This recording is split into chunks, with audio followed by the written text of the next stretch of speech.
All right. Well, thank you for sticking around through what I would now call extreme technical difficulties. I'm so glad you're here to learn all about strategic portfolio management. My name is Brian Darr. I work with Valiantys, and we are a solution partner with Atlassian who makes all kinds of excellent products. And presumably that's why you're here today, is to learn all about how to do strategic portfolio management with the Atlassian tool set.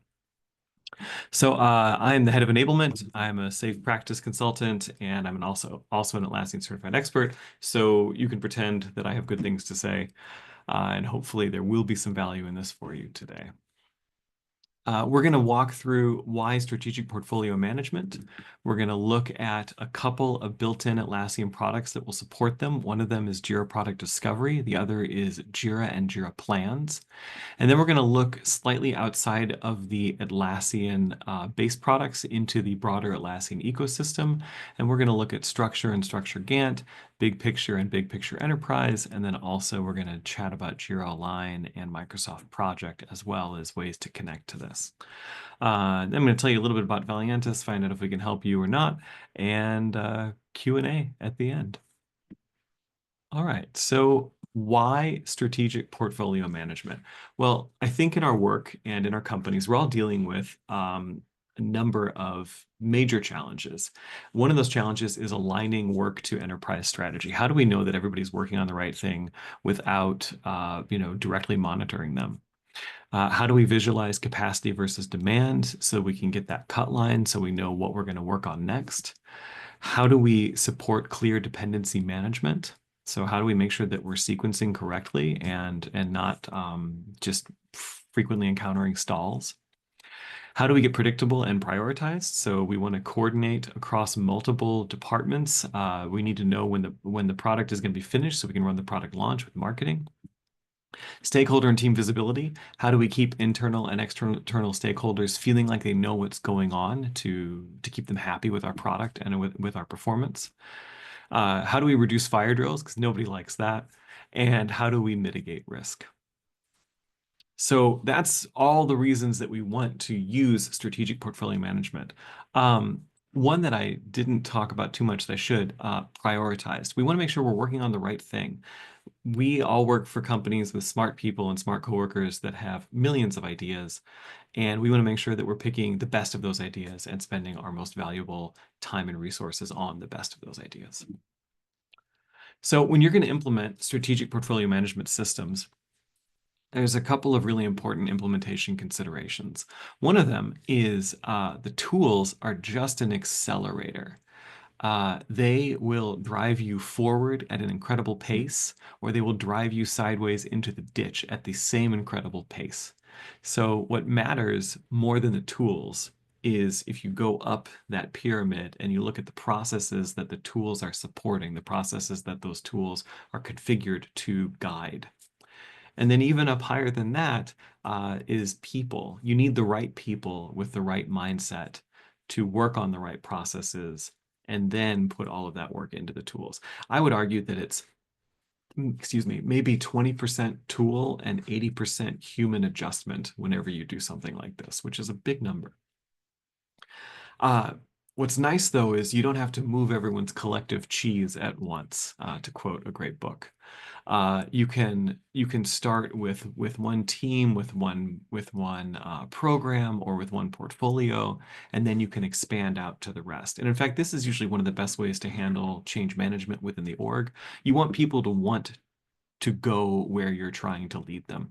So if you can create an environment where there's exciting stuff on the horizon and coworkers are seeing wonderful things and they're seeing great delivery and happy environments. Once they see that, they're going to try to go to that. So if you start with a very eager group, a group that is technology forward and change forward, then you can help that group bring everybody else to the promised land, as it were. You can make minimal changes to your teams as well when you implement strategic portfolio management tools with Atlassian. What I mean by this is I think that everybody assumes that you have to standardize on everything. And there are some things that you need to standardize on just because at scale, we need to all be speaking the same language. But there's other things that you can leave totally up to the teams. One of those is the team's individual processes, and this may sound like blasphemy to some consultancies. You can let each team work the way they need to work to get their work done. If they have very refined processes, or if they're very early in their maturity curve, it doesn't matter. Um, as long as they're getting their work into the system, we can make that work roll up to higher level initiatives and goals, and therefore create visibility around it.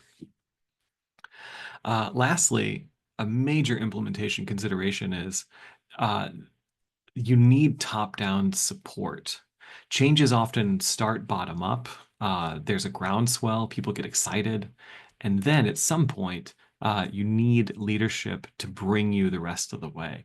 I've seen a lot of clients burn all of their social capital on trying to bring everybody else laterally to them. And that just doesn't always work, especially if you're doing this in a large enterprise. So you really need a change agent at the top supporting this and removing barriers.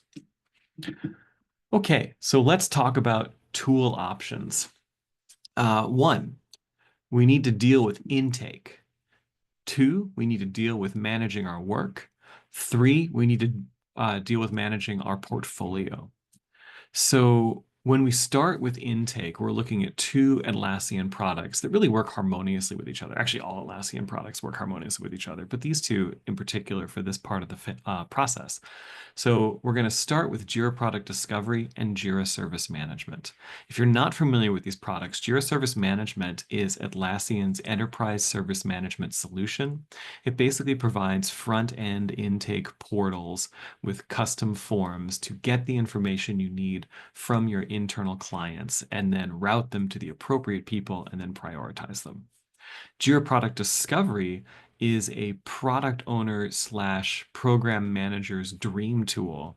It allows you to take all of the ideas that you've ingested with Jira Service Management and run them through an appropriate vetting process, through whatever layers of approvals your company needs. And then you can see all those ideas side by side. The people that submitted those ideas can get updates and feedback on those ideas, which is really important.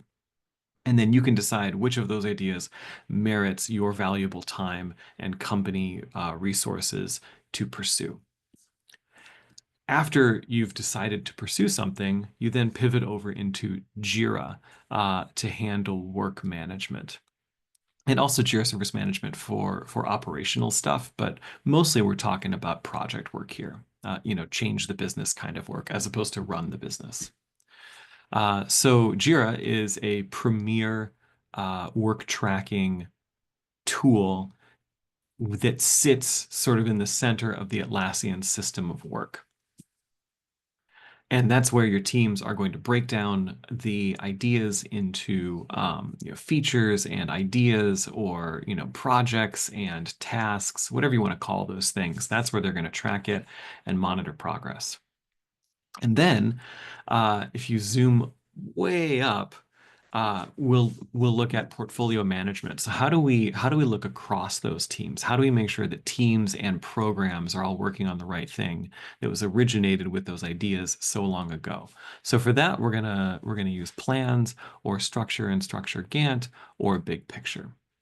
And I mentioned Microsoft Project earlier. If you are using Microsoft Project, there are integrations within the ecosystem that you can use to make that happen.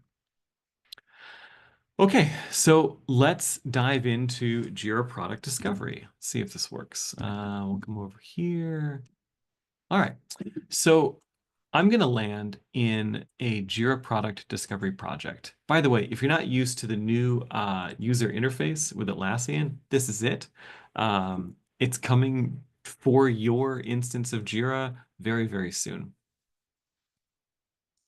All right, so what I have here is a project that specializes in bringing in new ideas. So I'm going to make a brand new idea, implement ERP. Maybe that's important to us. And in fact, it's probably going to implement new ERP. And this is a regular Jira item.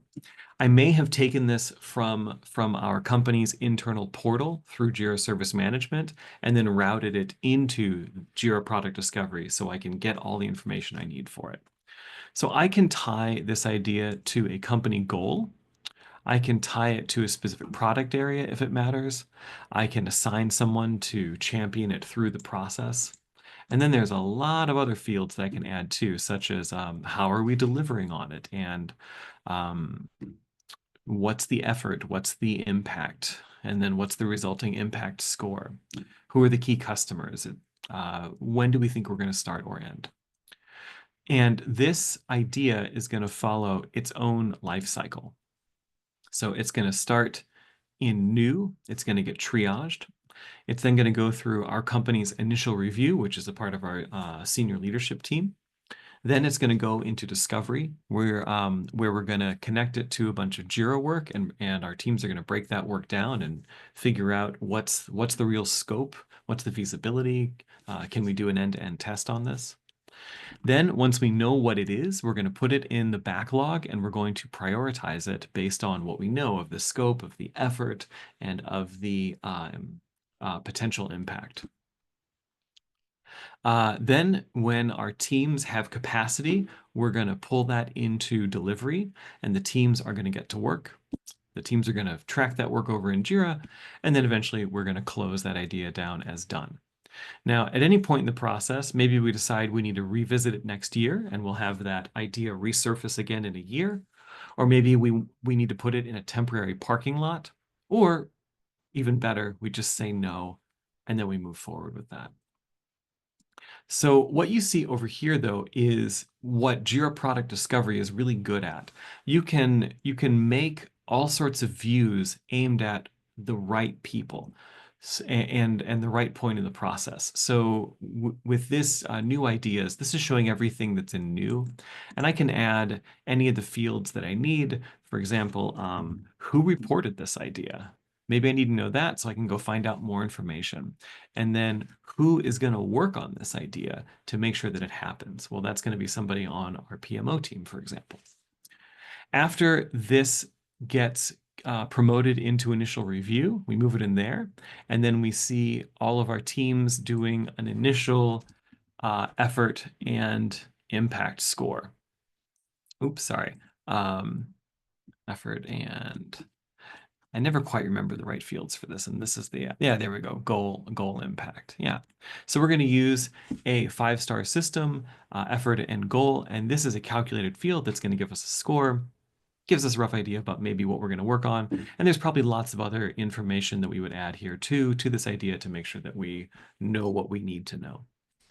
After we go through an initial review, it'll kick into discovery, and this is everything in discovery here. And then we're going to kick that over to the teams. Now, there's a lot of other views you can do here too. You could bundle all of your stakeholder reviews to group them by the department requesting them.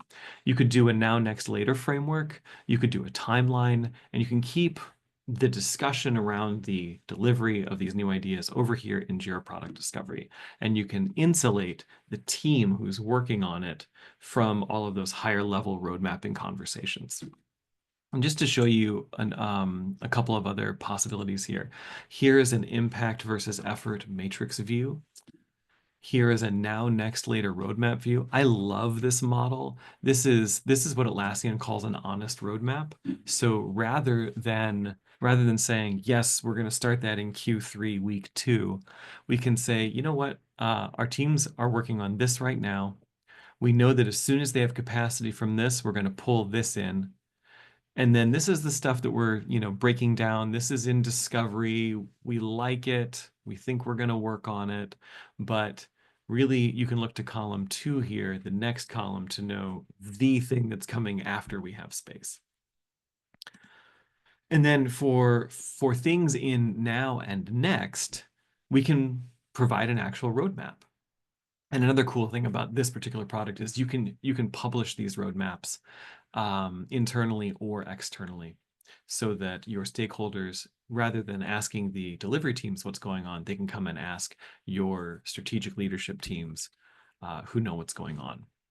Another really cool thing you can do here is you can connect items in Jira Product Discovery to work over in Jira. So we can actually see the delivery of this item in flight and we can see all of the work that the team is working on over there at any time.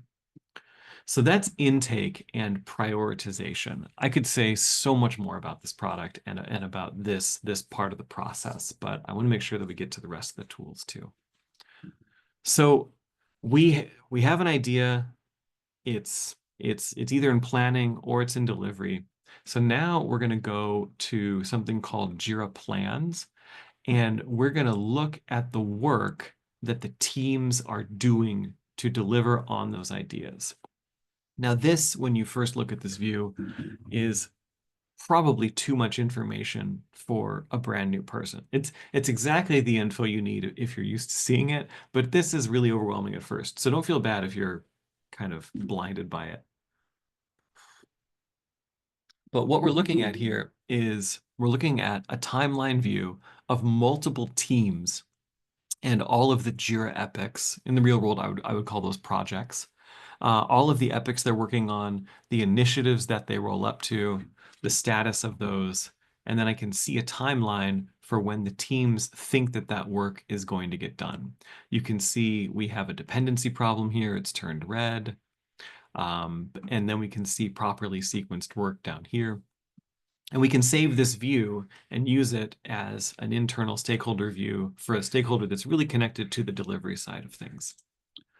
We can also zoom up and we can look at our initiatives that are going to break down into epics, that are going to break down into stories and tasks and bugs, or just tasks if you're a business team.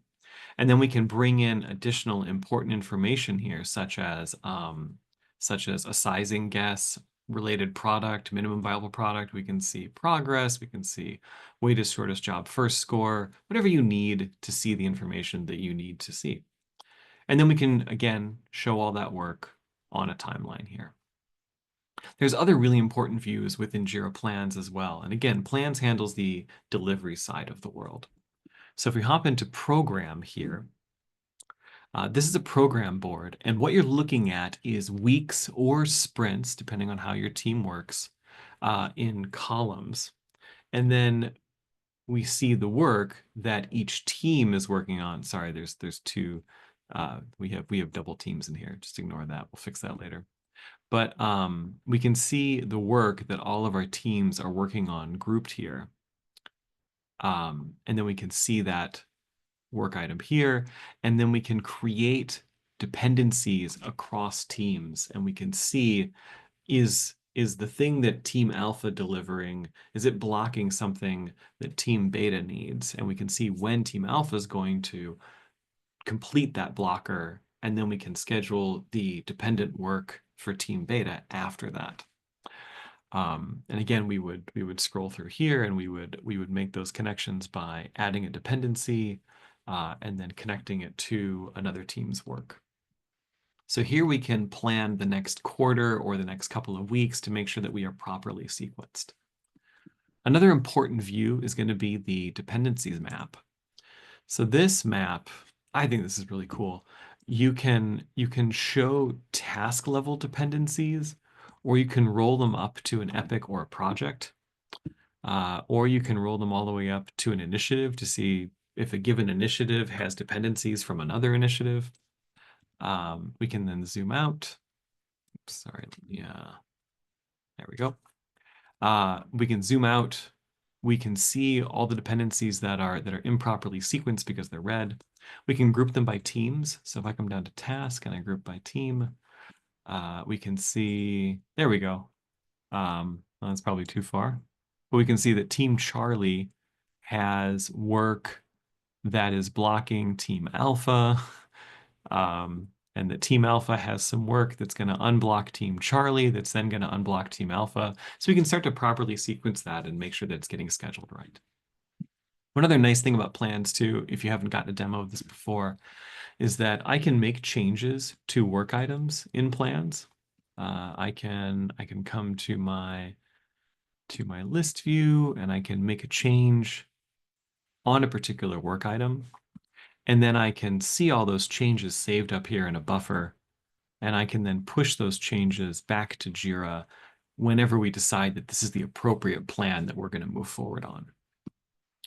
We can also do different scenarios. So we can actually make two different sets of changes. So this is the green set. We're going to call it best case. The worst case scenario is if half of our team wins the lottery and quits. And then we can make a couple of different changes over here, change work around, and then all of those changes are being stored up in a different buffer waiting to get pushed back into Jira here.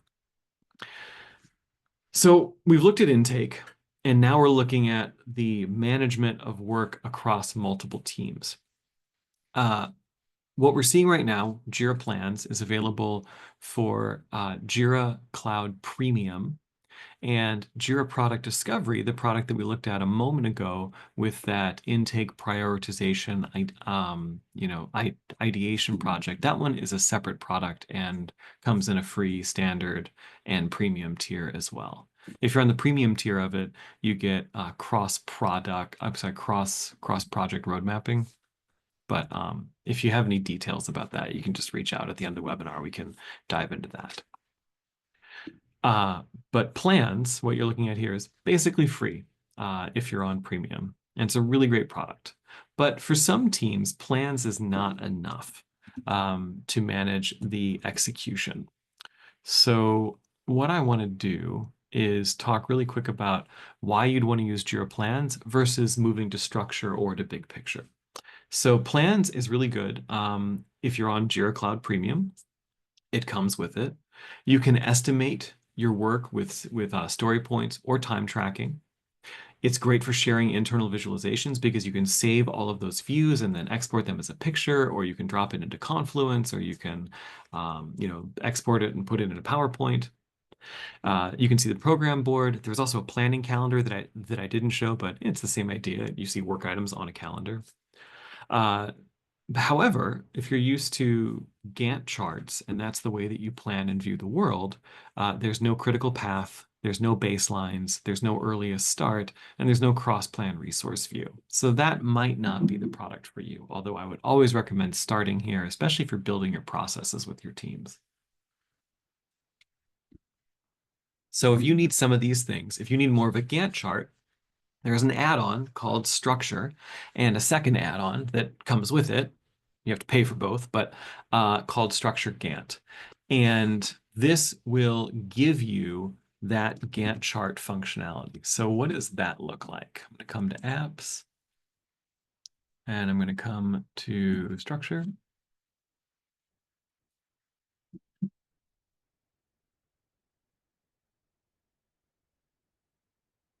Structure is going to load. There we go. All right. So what we see here is the same work that we were looking at in Plans a moment ago. And we can see that, initiatives break down into epics, break down into tasks, stories, bugs, etc. But I can add a Gantt chart over here, kind of like we saw in Plans, but this is a real Gantt. Oops, sorry. So we can see tasks, we can see roll-ups. There's a scroll bar down here. And if you're used to looking at Gantt charts, I'm trying to find a piece that would show more of what you want to see. There we go. So we can see, for example, progress bars in here. Yeah, let's see. And let me zoom out. That'll help more. So you can see the roll-up and the progress bars within the roll-up. And then you can see that broken down into tasks eventually. So this is a much more familiar view. Also, we have baselines. So we can add a baseline here. We can actually add multiple baselines and we can compare what's happening. So that's a really important feature that Plans doesn't have that a lot of project managers are looking for. There's some other really cool features about Structure. You can make Structure behave differently depending on different swaths of data. So if we come here, just to give you a quick example, there's this thing called slicing. And you can make a new slice based on a query or based on a certain team, or it all comes down to queries. But basically say like, all right, for all of these other teams, a story point equals this amount of time. And for this team, a story point equals this amount of time. Now, why am I advocating comparing time to story points? I know that's a huge Agile no-no. Some of our clients want to do that. That's okay if they want to do that. We can help them do that. And oftentimes it just helps for planning purposes for people to look at what is an abstract concept in story points into a real life calendar. As long as you're in an environment that's kind and forgiving and understands that this is all just guesses anyway. But here we can see things like a default estimate and a story points to hours ratio that we could configure within the tool, which is exciting and I think scares some people. There's also a roadmap function too. If you're used to that, it's I believe it's a different add-on, but same kind of idea that we saw over in Jira Product Discovery. Roadmaps being projections and best guesses, whereas the Gantt chart here is what we're using to structure and plan. Some other things we can see is we can do a finish to finish, a finish to start, or we can do start to start and start to finish dependencies, sorry. And when we make one of those, we can see that we can add a lead and lag time, which is very cool. So again, if you're working in a more waterfall method, this is probably going to be what you want. And if we look at the details, we can decide to schedule something automatically or manually. So we can move it around on the Gantt to make it fit where it needs to fit. But if we go with automatic, it'll take the estimate, the available people to work on it, and it will size out the duration based on the estimated effort, which is really helpful. And speaking of people working on stuff, there is a resourcing module.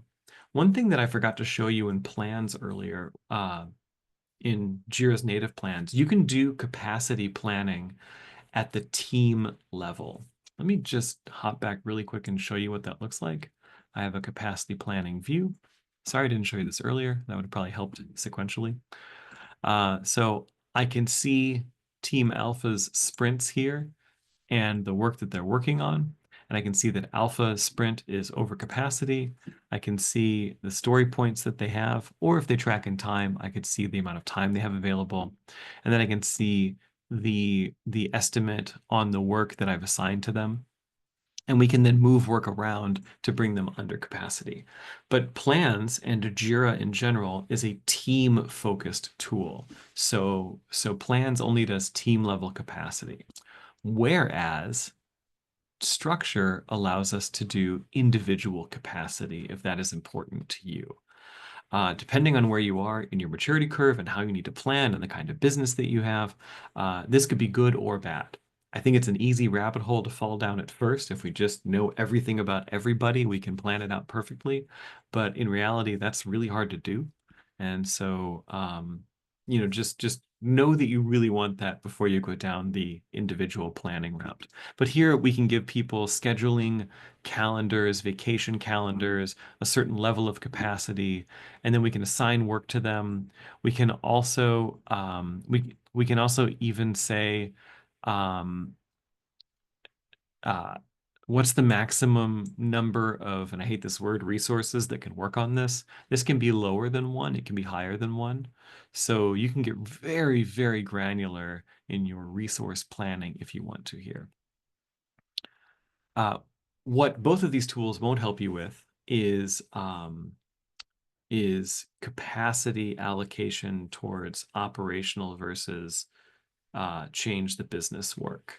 For that, we help clients do like cascading scripts where we have a project-based initiative and all the work underneath it gets labeled project, and then we can show pie charts about the amount of work that each team is doing, but it's a whole different topic. All right, so that is structure at a real quick glance. And I want to show you one other tool that does a similar thing, but has a couple of additional features. So we're sort of going progressively more complex here. But let me go back to the, not that. There we go. So deciding factors on structure. Structure slices allow you to have very granular behavior. Structures themselves can be quite useful in their work breakdown format. They allow for teams and individual resourcing.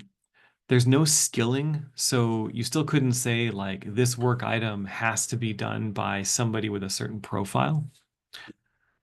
There's no there are multiple baselines, which is great. There is something called resource leveling where you can smooth out the curve of work, but that's only on data center. You can do duration based on estimates.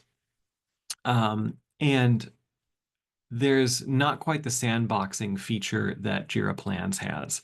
So currently there's a robust sandbox feature for structure in data center, but not in cloud. Some things are live, some things are saved.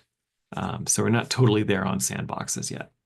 And structure is great for sharing visualizations. You can take structures and you can embed them in Confluence and in Jira dashboards, and you can do exports and images and all that stuff as well. All right, now we're getting to the real multi-tool of planning tools within the Atlassian ecosystem. That is BigPicture and BigPicture Enterprise. BigPicture is a multi-tool. It's got big Gantt, it's got road mapping, objectives, risks, all this stuff. Not to say that you can't manage risks in a different way in a different tool, but if you have BigPicture, it's a great way to manage risks.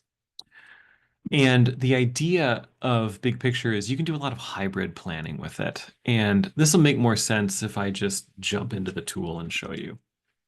So let's go do that. So if we come here to BigPicture, and I'll collapse the sidebar. So when we land in BigPicture, what we see is all of our planning across the instance. And I've got 3 different portfolios that I could be planning in here. Potentially many more depending on your business, but I've got 3 demos here. So I've got I don't know why it's called managed. Oh, somebody came in here and played with this recently. Um, so let's talk about a hybrid structure. So I like this one because I can do programs and program increments and iterations. This is very safe sounding, right? So I've got my PIs here and I've got my sprints here. Or I can do some very traditional planning. So I've got projects and I've got stages, and I can handle all of those within BigPicture.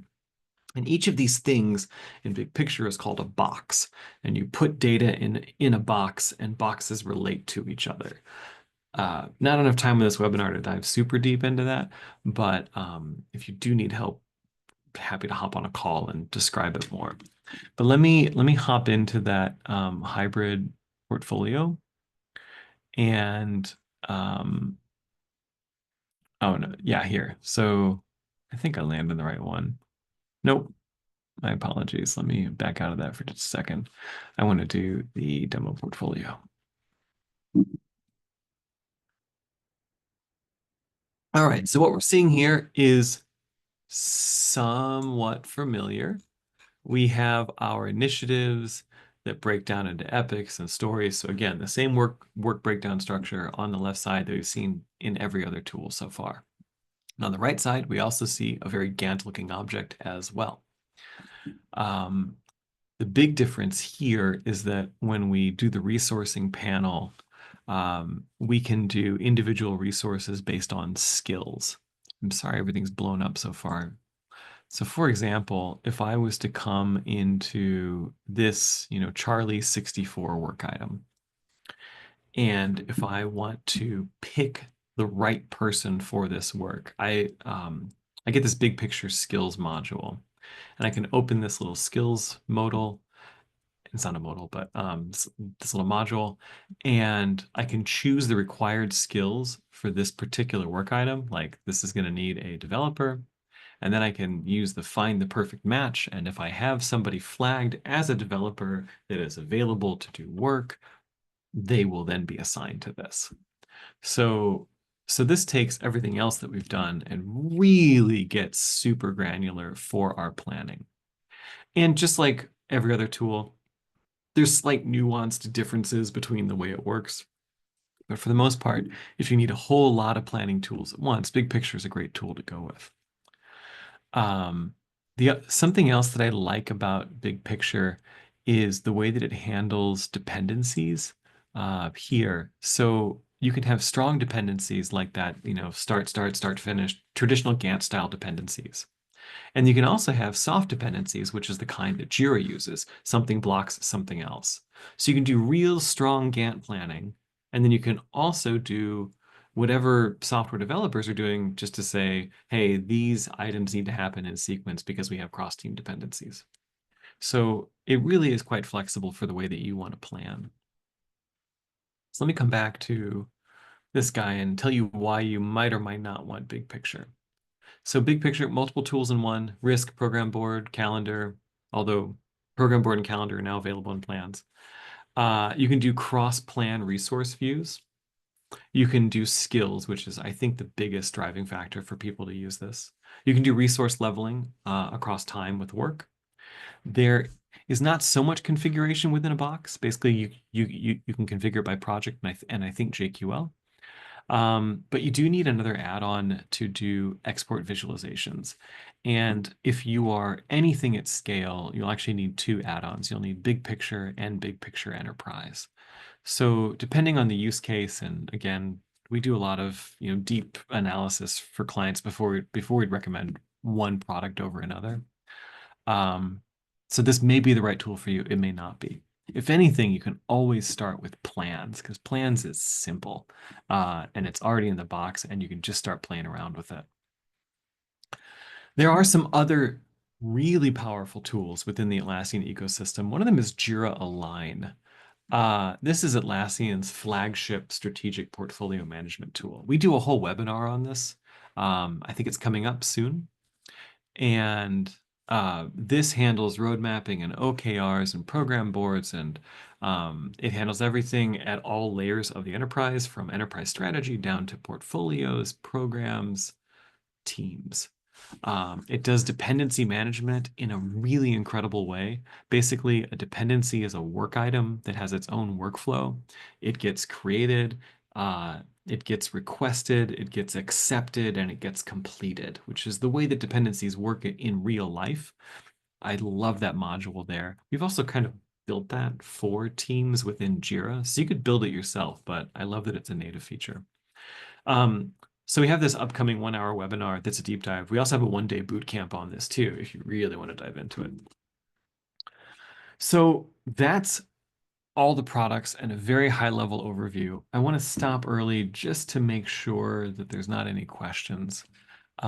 So if you have any questions, you can reach out to me or Vantika. She often joins us for this webinar, but you can find me at this email or LinkedIn. And there are, ooh, that's a very old image. There are a lot of upcoming trainings.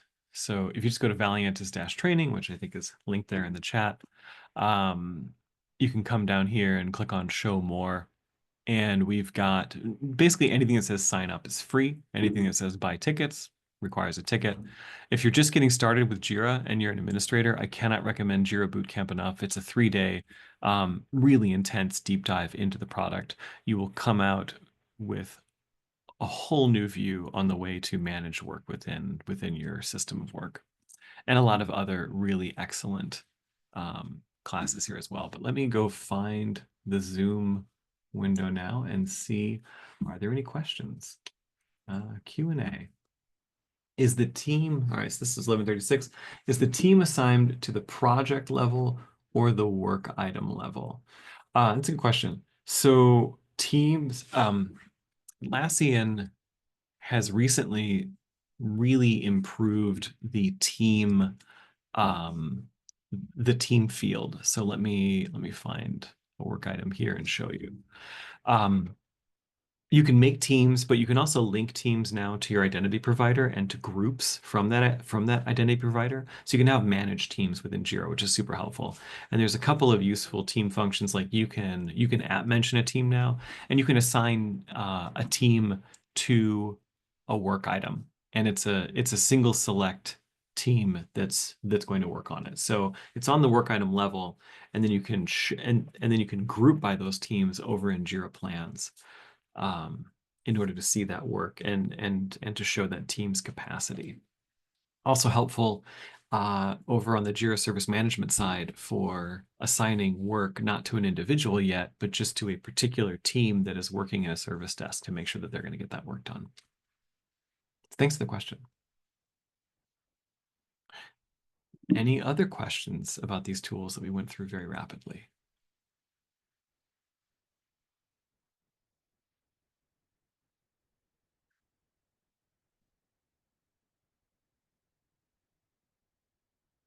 Well, again, if you have any questions, please do reach out. Please check out our other trainings. Thank you again for your patience, for waiting so long earlier in the webinar. I really appreciate that. This will be recorded and on YouTube, as are our past webinars. If you'd like to find this or anything else, you can watch it at 2x. It's probably more fun that way. Thanks again for your kind attention and for your time, and we hope you found this valuable, and please reach out if you have any questions. Have a great day.